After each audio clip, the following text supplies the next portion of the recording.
Assalamu alaikum, dear students. I am Ghulam Mahdin Rishi, teacher UPS Gujarpati Manman. Dear students, you are welcome in my today's class. It is for class 8, subject science, date 13 June 2021.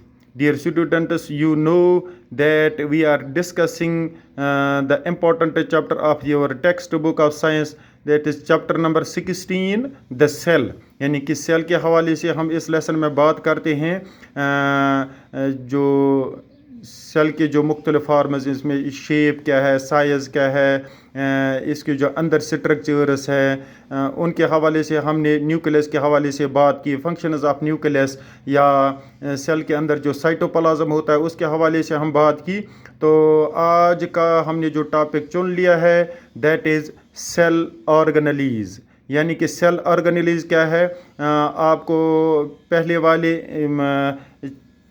Lessons में पहले वाले जो मौजू हमने चुन लिए थे उनमें आपको बताया जो सेल होता है उसके बाहर जो मेम्ब्रेन होता है, चाहे वो प्लांट सेल की बात करें या एनिमल सेल की बात करें, इसको सेल मेम्ब्रेन कहते हैं। और अंदर जो इसके स्फेरिकल बॉडी होता है उसे न्यूक्लियस कहते हैं। न्यूक्लियस और सेल मेम्ब्रेन के दरमियान ये वाला पोर्शन जो है इसे कहते हैं साइटोप्लाज्म। तो इस साइटोप्लाज्म के हवाले से भी ये it is a jelly like material.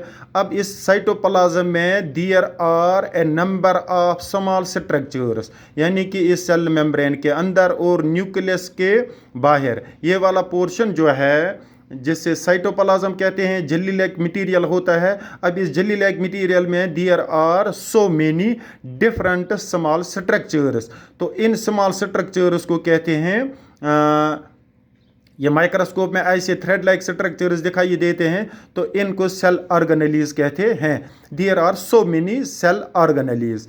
तो एक एक करके हम पढ़ेंगे। In the cytoplasm of cell there are a number of small structures which are called cell organelles. These are, ये जो सेल ऑर्गेनेलीज है एक एक करके हम थोड़ा सा शॉर्ट डिस्क्रिप्शन आपको बताएंगे। सबसे पहले जो है mitochondria.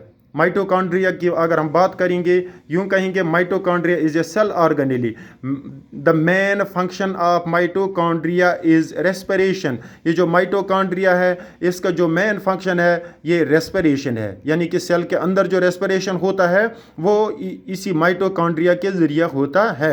It is called the power house of the cell. Mitochondria जो है इसे कहते हैं power house of the cell. क्यों कहते हैं इसको power house of the cell? क्योंकि सेल के अंदर जितनी भी एनर्जी बनती है या खर्च होती है ये सारी एनर्जी इसी माइटोकॉन्ड्रिया के अंदर स्टोर होती है। और जब सेल कोई भी फंक्शन करता है तो उस फंक्शन के दौरान जो भी इसको एनर्जी खर्च करनी पड़ती है ये सारी एनर्जी माइटोकॉन्ड्रिया ही इसको फराहम करती है।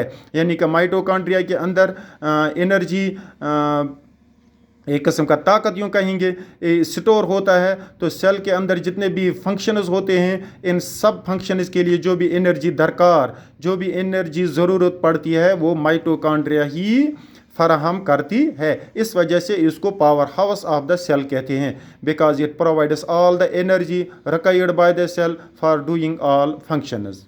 हो गया माइटोकॉन्ड्रिया, यानी कि इसको power house of the cell कहते हैं। तो इसका जो मेन फंक्शन है that is respiration.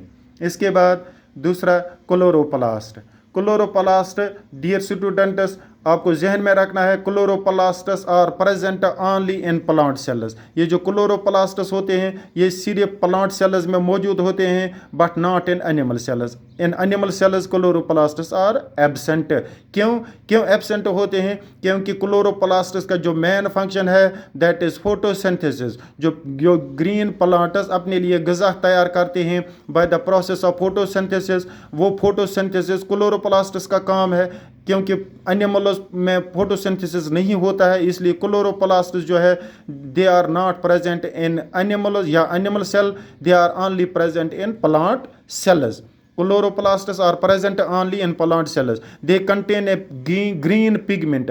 In chloroplasts में एक green pigment होता है जिसे क्लोरोफिल कहते हैं, क्योंकि क्लोरोफिल का ही काम है वो photosynthesis. It is a raw material या कहेंगे या साइट कहेंगे जहाँ फोटोसिंथेसिस का काम होता है. These chloroplasts help in manufacturing of food. Chloroplasts जो है they help in preparing of food या manufacturing of food, that is called as photosynthesis. जो फोटोसिंथेसिस का प्रोसेस होता है इसमें क्लोरोप्लास्ट्स मदद देते हैं. तीसरा है इंडोप्लाज्मिक रेटिक्यूलम या शॉर्ट में इनको हम कहते हैं ER. Endoplasmic reticulum being a network of membranes. ये मेम्ब्रेन्स का ऐसे एक नेटवर्क है.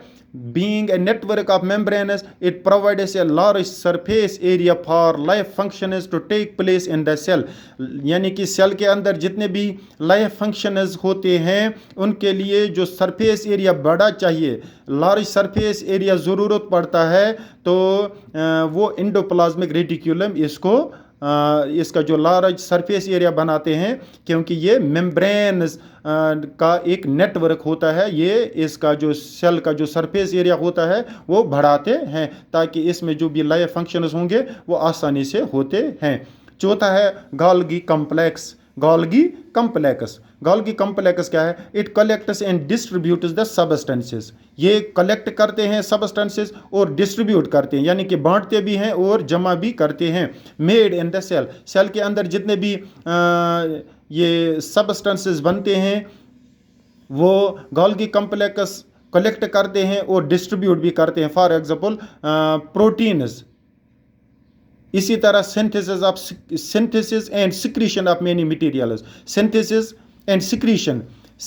और सिक्रीट करना मेनी मटेरियल्स. तो ये काम जो है it is the function of Golgi complex. इसी तरह है पांचवा लाइसोसोम्स. जो हम सेल ऑर्गेनेल्स की बात करें, ये जो सब है, चाहे माइटोकॉन्ड्रिया है, क्लोरोप्लास्ट है, इंडोप्लाज्मिक रेटिक्यूलम, गोल्गी कॉम्प्लेक्स या lysosomes, they all are called as cell organelles. तो पांचवा जो है lysosomes are also called as suicide bags. इनको सुसाइड बैग्स कहते हैं क्योंकि ये यानी कि सेल के अंदर जो इनमें वो टॉक्सिक मटेरियल्स जमा हो जाते हैं तो ये फट जाते हैं, इसको रिलीज करते हैं. Lysosomes are also called as suicide bags.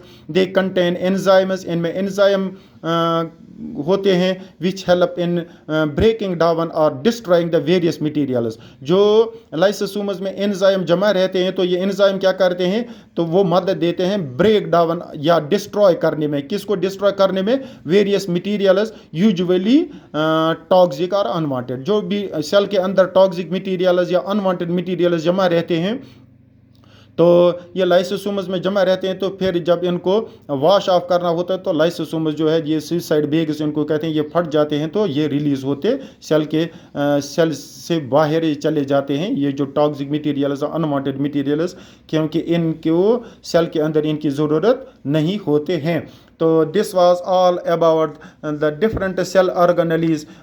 छोटा सा डिस्क्रिप्शन आपको जो बताया ये क्या होते हैं और इनका मेन फंक्शन क्या है. तो आज के टॉपिक में बस इतना. Have a nice day, stay safe, stay free. अस्सलाम वालेकुम.